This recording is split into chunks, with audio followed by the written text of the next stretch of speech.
Welcome back to Arise Prime Time. I'm Charles Ikokwu, and this is the part of the show where I introduce our guest commentator, who is with me for the rest of the program to analyze the range of issues discussed on the show today. And for this, I'm joined now in the studio by the journalist, political affairs commentator, and Arise News analyst, Dr. Constance Ikokwu. Why stressing the name? Because the W has to be there. Yes. Let me not take up more of your time. We're much more interested in your prescient analysis. What do you make of what the arguments that Felix Morka was making about the reasons why they're not supporting so much the policy of sort of the central bank, the monetary policy? Well, they said they support the policy, but not the implementation. What do you make of all that? First of all, he seemed visibly shaken and seriously worried, and rightly so, because the heat is on the APC. We have seen that they are trying to disassociate the party and the campaign from the presidency.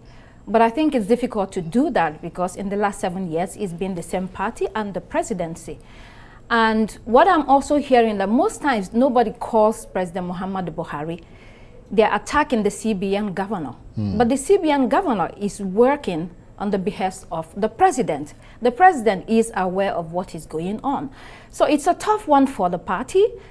The other thing is that the election is going to be hard fought. It's not going to be a walkover for anybody. I think gone are the days where you're the party in power, you come in, you do whatever you want. You know, those days are gone. And then it's critical because you've slapped a double whammy of hardship on people with the currency and the fuel crisis. So it's very tough for them. Well, that's precisely the point they're making. That's why they're trying to distance themselves from it. The other thing then is also that the APC is so used to allocating blames to other people. The last 7 years, or almost 8 years, we've always heard about the PDP is the problem, the bankers are the problem, the market women are the problem. They hardly take responsibility. The buck stops at your table. You make the decisions, you roll them out, you implement them. Whatever happens, take responsibility and march on. And of course, well, we heard Dr. Ladan Salihu, the PDP advisor to the PDP campaign council, putting up a pretty robust defense as well. They were accused of being behind this cash crunch challenge by the APC. But I suppose the ineluctable fact that emerges from all of this is that whether there's a cash crunch or a fuel shortage, the election show must go on. And in spite of the dire impact of it all, really. Of course. Well, we hope so, that the elections will go on. We have seen the fight between the APC and the PDP because the APC seems to be unraveling. They're having so many problems. And then Atiku Abubakar of the PDP is sort of preparing himself as the contender. Of course, he is a tough contender.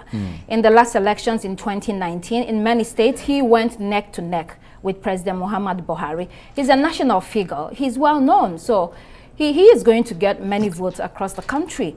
But this race, as we are seeing it, Labour has come up as also another tough contender. So it's going to be difficult for any of the parties to claim that they will be the ones to win. We're going to watch and see what happens. Well, the latest poll by Next Year is suggesting that although Peter Obi is in the lead, that none of the candidates will get the spread, the constitutional two-thirds spread that's required across the country. Well, what that indicates is that Nigerians are very much interested in this election, and they are investing heavily. In previous elections, many people did not come out because they didn't think that their votes will count. This time around, they're fed up. People are going through very difficult situations, untold hardship, and they're asking themselves serious questions. When will this end? So we are seeing what might be a seismic shift in ideas, in agendas, in people wanting to take back their country. So the Labour Party is there. It's going to work hard and fight hard. I mean, this is almost crunch time.